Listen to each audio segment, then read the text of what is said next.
Welcome to Fill My Watch List. My name is Richard Keeney. Professor Perlman. Thank you so much. Je suis très confiant, hein? I can show you around. That'd be great. Thank you.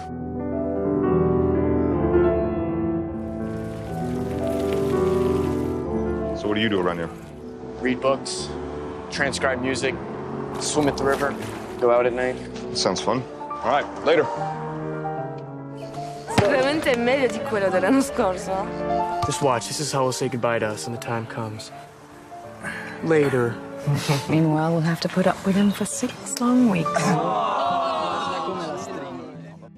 Call Me By Your Name is the latest film by director Luca Guadagnino, best known for his previous work I Am Love and 2015's A Bigger Splash. The screenplay is written by James Ivory, Oscar-nominated director of The Remains of the Day and A Room with a View. The film takes place over the sweltering summer of 1983 in the northern Italian countryside. It follows the coming-of-age story of Elio, played by Timothée Chalamet, who had a small role in Interstellar. Elio is a precocious, intelligent 17-year-old. His mother and father are from France and America, respectively. His father, a professor, played by the brilliant Michael Stuhlbarg, of A Serious Man, amongst many others, who houses apprentice students in their grand villa to assist him with his archaeological research. The arrival of Oliver, played by the Social Network and Free Fire star Armie Hammer, irks Elio greatly at first. He sees their house guest as an intruder, who has commandeered his bedroom, a cocky and irritating tourist that's interrupting his tranquil existence. This is until he begins to warm to Oliver, whilst questioning his own burgeoning sexuality in the process. So far, so generic, right? It's true this kind of narrative has been done to death. The coming-of-age story where the protagonist reveals his true feelings for an initially unwelcome character. It can definitely be compared to the likes of the fantastic Oscar winner Moonlight and the equally beautiful Palme d'Or winner Blue is the Warmest Colour in its surface-level subject matter. However, I think to merely compare the film to other similar LGBT love stories is to do it a massive disservice. What Call Me By Your Name so exquisitely accomplishes is an irresistibly relatable evocation of summer and adolescent longing that drips with authenticity. Guadagnino's film transports you to that time and place so effortlessly. This is in part accomplished with the gorgeous cinematography by Sayombu Mukdeepram, who beautifully captures the stunningly attractive climate and the permanently sun-bleached characters that inhabit it. The direction is near flawless. Elio may be from an unusually cultured and wealthy family, but his dilemma is utterly relatable, no matter your background or orientation. We follow his character intimately throughout the film, experiencing the tumultuous joys, desire, and sorrow so befitting a hormonal teenager's existence. Though it would be unfair to single out only one scene as a standout in this beautifully realised film, one uninterrupted long take in the second act where Oliver and Elio share a conversation is undertaken with such delicate visual flair that the result is stunning. Guadagnino excels in creating the irresistible atmosphere of Italian summer, in which writer James Ivory's utterly human characters live their lives. As with the aforementioned direction and cinematography, the actors' performances truly elevate the film beyond standard fare. Timothée Chalamet is a revelation in his first major lead role. He may seem at first glance the privileged, pretentious son of a couple of wealthy academics, but Chalamet brings out depth and nuance in the role of Elio extremely well. His portrayal swings deftly from the immaturity of his age and the careless, hurtful mistakes associated with such, all the way to the growing waves of affection and yearning for Oliver. The casting of Armie Hammer as Oliver is similarly perfect. His character fulfills the gamut of possible personalities determined by Elio's perception of his actions. He seems by turns charming, arrogant, kind, pretentious, and eventually humble. When the family and locals meet him and are instantly enamored by his charisma, there is no need for a suspension of disbelief because Hammer encapsulates Oliver's qualities so effortlessly. When he lets down his guard and we see his personal insecurities, you're as pleasantly surprised as Elio. The supporting cast too are impeccable. Stuhlbarg plays Elio's eccentric, soft-spoken father comfortably, and like Hammer's Oliver, he has an extremely satisfying arc, truly shining in a moment later in the film where he has a heart-to-heart with his son.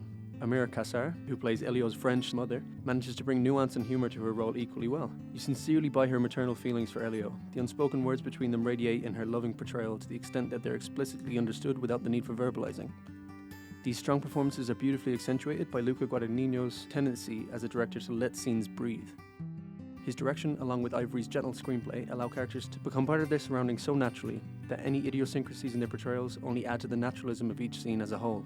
I would be remiss not to mention the soundtrack, which lends itself so well to the irresistible atmosphere, and in particular the incorporation of music by Sufjan Stevens into the film. The handful of Stevens' songs that are used come at such powerful moments within the narrative that they lodge in the viewer's mind, their nostalgic tone so intrinsically linked to your memories of the film in retrospect. Though I had no problem with the way Call Me By Your Name develops, I can imagine that the meandering pace and lengthy runtime may test the patience of some. The film is a little over 2 hours long and has a couple of instances where the story lulls slightly, which make the length a little more noticeable. Overall, however, I think the sometimes deliberate progression works effectively in furthering the setting of a seemingly endless summer, where characters' days usually consist of lazing by the water's edge or going for long meandering cycles through the countryside. Themes of water and moisture are ubiquitous throughout, be it through the pools and lakes in which the characters perpetually bathe in, their constant need for rehydration, an ancient submerged artifact recovered from the depths of Lake Garda, or the sumptuous moisture of a freshly picked peach. In the context of a sun-drenched Italian summer, this thematic device could be seen as a respite from the relentless weather, a relief from overheating, a way to quench thirst. However, when taking the love story of Elio and Oliver into account, these themes strengthen the portrayal of Elio's sexual desire. The summer could represent the overwhelming heat of his infatuation, Oliver being his respite, a way to quench his lust.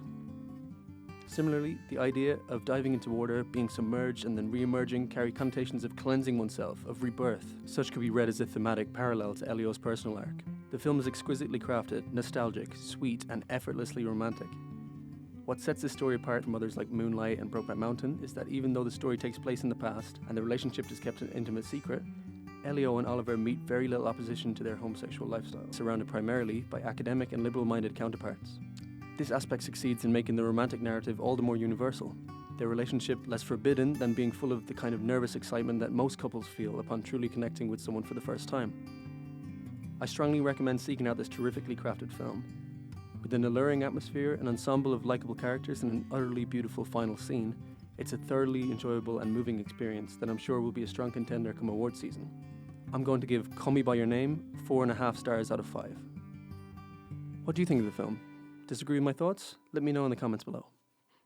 If you like this video and would like to see more, please like and subscribe. I'll be uploading more reviews like this in the future, as well as movie lists and in-depth discussions with guests. Thanks very much for watching.